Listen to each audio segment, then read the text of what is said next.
being your host for today's presentation, but we are of course going to be introducing the true stars of today's show, our dolphins. Now we are going to be introducing the two youngest boys in our habitat. This is Zeke and Chopper. Chopper is 5 years old and Zeke is 3. They're coming out for a dolphin friendly hello. Now right next to these boys we have our two older males. We have Cosmo, who is 13, and right next to him Sebastian, who is 21.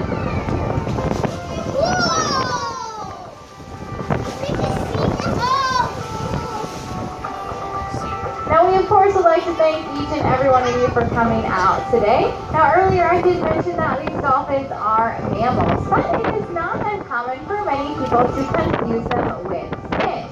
Now to clear up that misconception about dolphins, I'm going to be going over the characteristics that we share with them as mammals. Now this first one is that they are warm-blooded, just like we are. So that means they do not need the surrounding temperature of the water to regulate their own body temperature. They can do just fine on their own. In fact, it is very similar to ours in the upper 90s. Now this next one is that they give live birth just like we do. Now I see some mothers in our audience today, so don't be jealous, but this will come after a 12-month gestation period to a calf that will weigh about 30 pounds and be 3 feet in length. Now that dolphin calf will nurse from its mother for up to 2 years. Now it might seem strange that a calf can nurse under the water, however it does have a pretty cool adaptation where its straw will create a tongue to hook onto that membrane so it's only getting the nutrient-rich milk and none of the salt water.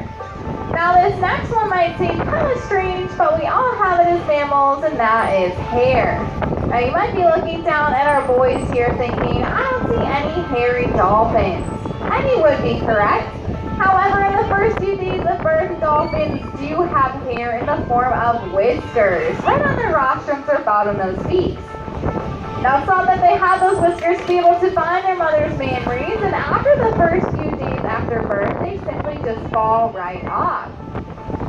Now this last characteristic that we share with dolphins as mammals is that they breathe air. Now dolphins will breathe air out of the tops of their heads from those blowholes. Now this is perfect for coming up and taking a quick breath of air before going back down under the water, where they can hold their breath for about 7.5 minutes. Now that exchange of air is so quick it only takes about a fraction of a second, so we're going to turn it down to our stars here to show off just how quick that breath is.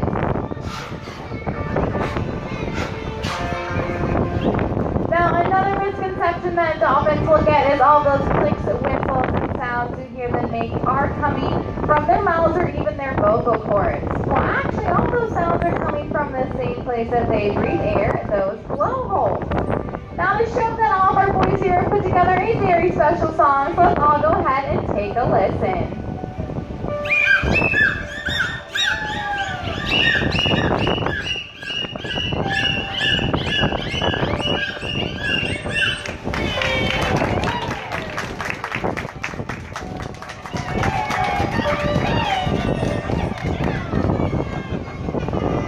Now with all the behaviors that you are seeing here in our show today, you might be wondering how we can train them. And that is one of the most common questions that we get here at Dolpharium as trainers, is how are you train all of these behaviors? Now the type of training that we use here at Dolpharium is something called positive reinforcement. Now that simply means that we reward correct behavior and ignore incorrect behavior. Now all this training is completely voluntary for our dolphins, so they are making a choice whether or not that they would like to sit up and hang out with their trainers today. Now for all of the behaviors you see, it's all started off with something called a target. Now a target is simply the flat palm of our trainer's hand, or this target ball you can see with Kazo and his trainer, having the dolphin touch their rostrums or bottlenose beaks to that. Now once they understand what that target means, we can then use it to shape it in a variety of ways to train many different behaviors. For example, we can move that target up and down for something like a head shake, yes. Or even side to side for a head shake, no. But you can also move it around in a circle above their heads for an adorable hula dance, as you can see from Chopper showing off. Now to show this off to you even further, we are going to be breaking down a behavior known as a front flip.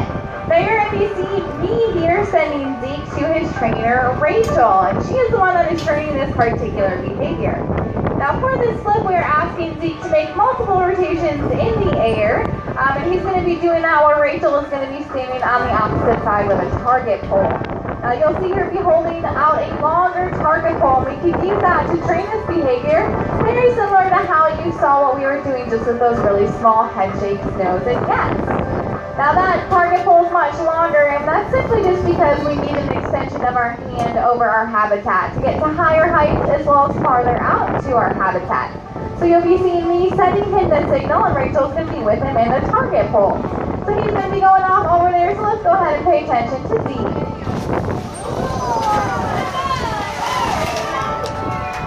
So as you saw, he did a great job over there with his front flip and his trainer Rachel with his target pole. So he did an excellent job. Now we of course are going to be showing off this off in its completed form. Now our older male Sebastian here is going to be showing that off for everyone today. So let's go ahead and turn our attention out here to Sebastian.